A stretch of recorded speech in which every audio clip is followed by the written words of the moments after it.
Mini ప్రపంచానికి స్వాగతం. వైద్యారోగ్య శాఖ ఉద్యోగుల పరిస్థితి, బదిలీల వ్యవహారంలో కొంత గందరగోళకరమైన పరిస్థితి నెలకొని ఉంది. ముఖ్యంగా 143 జీవో అమల్లో ఉండటం వల్ల సంభవించిన రీడిప్లాయ్మెంట్ విషయంలో చాలామంది ఫోన్లు చేసి రీడిప్లాయ్మెంట్ అయిన వారు బదిలీ అయిన తర్వాత ఎక్కడ పనిచేయాలని అడుగుతూ ఉన్నారు. ఆ నేపథ్యంలో చాలామంది ఆర్డీ ఆఫీసులో పనిచేస్తున్న సీనియర్ అధికారులతో మాట్లాడిన తర్వాత ఈ వీడియో చేయటం జరుగుతుంది. రీడిప్లాయ్మెంట్ అనేది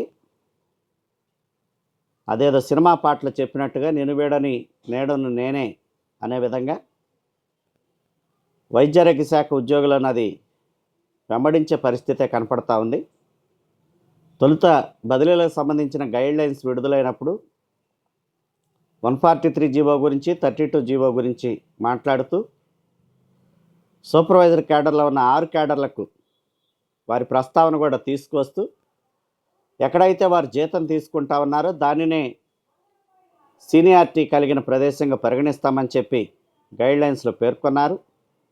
అదంతా కూడా కొంతమేరకు సంతోషాన్ని, కొంతమేరకు సంతృప్తిని కలిగించే అంశమే అయినప్పటికీ తాజాగా తెలుస్తున్న విషయాల ప్రకారం ఒక ఉద్యోగి బదిలీ అయిన తర్వాత కూడా తిరిగి రీడిప్లాయ్మెంట్ పద్ధతిలోనే పనిచేయాల్సి వస్తుందని అధికారులు చెబుతూ ఉన్నారు. ప్రస్తుతం ఎక్కడైతే వారు జీతం తీసుకుంటూ మరో ప్రాంతానికి రీడిప్లాయ్మెంట్ కావటం జరిగింది, ఒకవేళ కనుక వారు కోరుకుంటే మాత్రమే వారిని బదిలీ చేయాలని చెప్పి గైడ్లైన్స్లో పేర్కొన్నందువల్ల ఎవరైనా ఉద్యోగులు రీడిప్లాయ్మెంట్లో ఉన్నవారు ఏ క్యాడర్లో వారైనా బదిలీకి దరఖాస్తు చేసుకుంటే ఆ దరఖాస్తును పరిగణలోకి తీసుకుంటారు. వారు కోరుకున్న ప్రాంతానికి ఒకవేళ అక్కడ కనుక ఖాళీ ఉంటే బదిలీ చేయటం జరుగుతుంది. బదిలీ అయిన తర్వాత ఆ ప్రాంతంలో లేదా ఆ పిఎస్సిలో కనుక ఒకే క్యాడర్లో ఉన్న పోస్టులు ఒకటి మాత్రమే ఉంటే వారు అక్కడే ఉంటారు.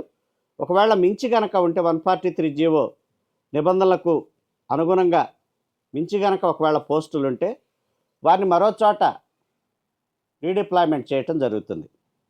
ప్రస్తుతం జరగబోతున్న కౌన్సిలింగ్ కానీ బదిలీల ప్రక్రియలో కానీ 2 ప్రదేశాలను కూడా చూపిస్తామని చెప్పి ఆర్డీ ఆఫీసు అధికారులు చెబుతూ ఉన్నారు. ఉదాహరణకు ఒక ఉద్యోగి గుంటూరులో జీతం తీసుకుంటూ తెనాలిలో ఉద్యోగం చేస్తూ ఉంటే దాన్ని రీడిప్లాయ్మెంట్ అని అంటారు. గుంటూరులో ఉద్యోగం చేస్తున్న ఉద్యోగి ప్రస్తుతం బదిలీల్లో కనుక ఒకవేళ తాను వేరే ప్రాంతానికి వెళ్ళాలని కనుక దరఖాస్తు చేసుకుంటే, ఉదాహరణకు విజయవాడకు వెళ్ళాలని దరఖాస్తు చేసుకుంటే విజయవాడకు బదిలీ చేసే అవకాశం ఉంది. అయితే విజయవాడలో ఉన్న పోస్టు కనుక ఒకవేళ 143 జీవోకి అనుగుణంగా ఒకవేళ అక్కడ ఒకే క్యాడర్లో ఉన్నవారు ఒకరే ఉంటేనే వారిని అక్కడే ఉంచుతారు. లేకపోతే మాత్రం విజయవాడ అవతల ఎక్కడైతే రీడిప్లాయ్మెంట్ చేయాలని చెప్పి నిర్ణయించడం జరిగిందో ఆ ప్రాంతంలో సదరు ఉద్యోగి పనిచేయాల్సిన అవసరమైతే ఉంటుందని చెప్పి అధికారులు చెబుతూ ఉన్నారు. అంటే విజయవాడలో జీతం తీసుకుంటారు కానీ మరొక ప్రాంతంలో పనిచేయాల్సిన పరిస్థితి అయితే ప్రస్తుతం ఉన్న బదిలీ నిబంధనల ప్రకారంగా 143 జీవో అమలులో ఉన్న ప్రకారంగా చేయాల్సి వస్తుందని చెప్తున్నారు. చాలామంది అడుగుతూ ఉన్నారు, ఒకవేళ మేము బదిలీ అయినా కూడా పాత స్థానంలోనే రీడిప్లాయ్మెంట్ పద్ధతిలో పనిచేయాలని అడుగుతున్నారు. బదిలీ అయిన తర్వాత పాత స్థానంలోనే రీడిప్లాయ్మెంట్ పద్ధతిలో పనిచేయాల్సిన అవసరం ఉండదు. కానీ ఎక్కడికైతే మీరు బదిలీ అవుతారో ఒకవేళ ఆ పోస్ట్ కనుక రీడిప్లాయ్మెంట్లో కనుక ఉంటే మాత్రం సదరు ప్రదేశానికి వెళ్ళి పని చేయాల్సిన అవసరము ఉంటుందని చెప్పి కొంతమంది అధికారులు చెప్తున్నారు. మొత్తానికి ఈ విషయాలన్నీ కూడా చాలా గందరగోళంగా ఉన్నాయి. చాలా విషయాల్లో స్పష్టత లేకపోవటం, పదే పదే ఆర్డీ ఆఫీస్ అధికారులు కూడా రాష్ట్ర కార్యాలయాన్ని సంప్రదిస్తూ ఉన్నారు. కొన్ని విషయాల గురించి సంప్రదింపులు జరుపుతూ ఉన్నారు. కొన్ని విషయాల మీద సంపూర్ణమైన వివరణ లేదా సంపూర్ణమైన సమాధానం కోసమని వారు పదే పదే వారితో కూడా కరస్పాండెంట్ జరుపుతూ ఉన్నారు. చాలా చోట్ల ఇప్పటి వరకు బదిలీలకు సంబంధించిన సీనియారిటీ జాబితా, ఖాళీ ప్రదేశాలు ఎక్కడున్నాయి, వీటన్నిటిని కూడా వెల్లడించలేదని చెప్తా ఉన్నారు. మరి గడువు ముగుస్తూ ఉంది. కౌన్సిలింగ్ సమయం కూడా దగ్గర పడతా ఉంది. ఇవన్నీ కూడా చాలా గందరగోళకరమైన పరిస్థితుల్లోనే మరి వీటన్నిటినీ పరిష్కరించడానికి వైద్యారోగ్య శాఖ ఉన్నతాధికారులు ఏదైనా పరిష్కారం చూపుతారేమోనని చాలామంది ఎదురు చూస్తూ ఉన్నారు. కానీ అప్పటికీ ఆ శాఖలో ఉన్న నిర్లక్ష్యం, మినిస్టీరియల్ స్టాఫ్ పైన ఉన్నత స్థాయి అధికారులు, కార్యాలయాల్లో ఉన్న మినిస్టీరియల్ స్టాఫ్, ఈ ఈ గందరగోళం, ఈ వ్యవహారం అంతా కూడా యథావిధిగానే ఉంది. ఏం పెద్ద మార్పేమీ వచ్చినట్టే కనపట్టలేదు. వారిలో పెద్ద చురుకుదనం ఏమి ఉన్నట్టు కనపట్టలేదు. ఎందుకంటే కొన్ని వేల మంది ఉద్యోగుల భవిష్యత్తుకు సంబంధించిన బదిలీల ప్రక్రియ చాలామంది చాలా ఆందోళనకరంగా ఉన్నారు. గడువు ముగుస్తూ ఉంది. తర్వాత దరఖాస్తు చేసుకోవాల్సిన సమయం కూడా ముగుస్తూ ఉంది. దానికి తక్కువ సమయాన్ని కేటాయించారు. అయినా కూడా ఇంతవరకు ఇంకా ఖాళీల సంఖ్యను, ఎక్కడ ఉన్న ఖాళీల జాబితాని ప్రకటించకపోవటం, సీనియారిటీ ఇటువంటి చాలా విషయాలు కూడా చాలా గందరగోళకరంగా ఉన్నాయి. మొత్తానికైతే మాత్రం 143 జీవో అమలులోనే ఉంది.